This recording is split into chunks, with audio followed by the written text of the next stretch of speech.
Saludos, es Erika Fontalvo, directora del diario El Heraldo desde Barranquilla.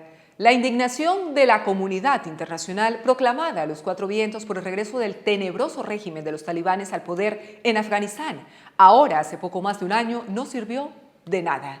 Palabras al viento que no conjuraron ni uno solo de los horrores que el retorno de los extremistas presagiaba.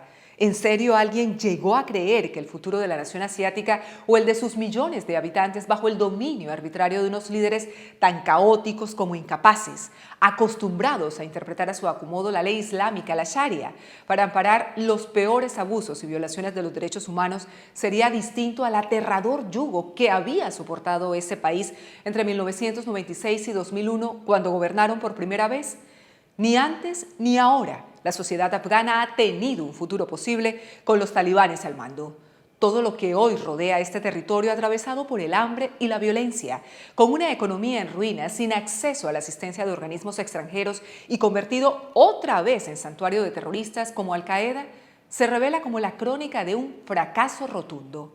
Al cabo de este primer año y pese al aislamiento general al que el régimen ha sometido a sus habitantes, se sabe que la peor parte la han debido afrontar niñas y mujeres, degradadas a ser ciudadanas de segunda categoría o a desaparecer sin más de todos los ámbitos sociales. Sus derechos han sido vulnerados con hiriente descaro. Quien levanta la voz en su defensa es duramente reprimido. Nadie se atreve a hacerlo, so pena de ser asesinado. Condenadas a vivir encarceladas en sus propios hogares, las mujeres afganas se encuentran tan desprotegidas que prácticamente no existen de puertas para afuera. Solo a unas cuantas se les permite laborar en centros de salud o en escuelas, pero las niñas de 12 años en adelante no pueden seguir estudiando. A esa edad deben confinarse en casa. Generaciones enteras están en riesgo de perder su potencial de desarrollo como consecuencia de la irracionalidad de quienes decidieron cerrarles las puertas del conocimiento con todo lo que ello implica. De la noche a la mañana, 20 años de avances en la lucha por reivindicar los derechos de niñas y mujeres tan vilipendiados en el primer gobierno talibán se fueron al traste. Sus políticas de desigualdad, como las califica Naciones Unidas, hacen de este país un caso único en el mundo.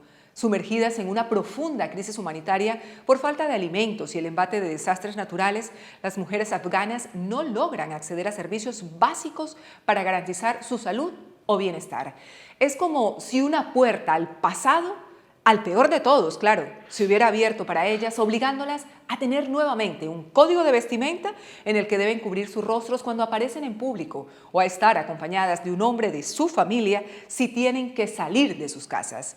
Quienes osen incumplir las restricciones de los talibanes podrían sufrir castigos atroces o incluso una ejecución pública. Desprecio absoluto por la dignidad humana.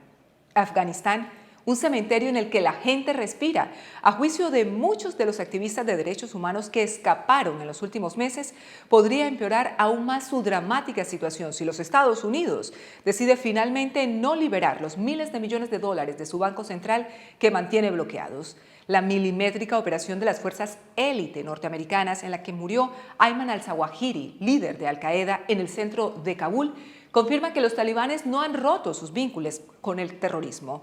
Existe una inocultable complicidad tras darle refugio o cobijo a uno de los directamente responsables de los atentados del 11S que compromete al régimen que negociaba con Washington la entrega de los fondos.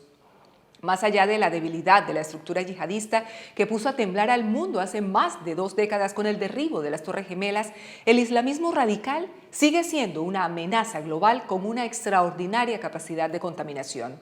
Por su comprobada cercanía con ellos, los talibanes vuelven a estar bajo sospecha, aunque la verdad siempre ha sido así. Por tanto, existen razones de sobra para exigirle a la comunidad internacional que haga mucho, pero mucho más para presionar, para condenar y hacer pagar a los extremistas por sus repugnantes abusos. Desde El Heraldo, seguimos en contacto.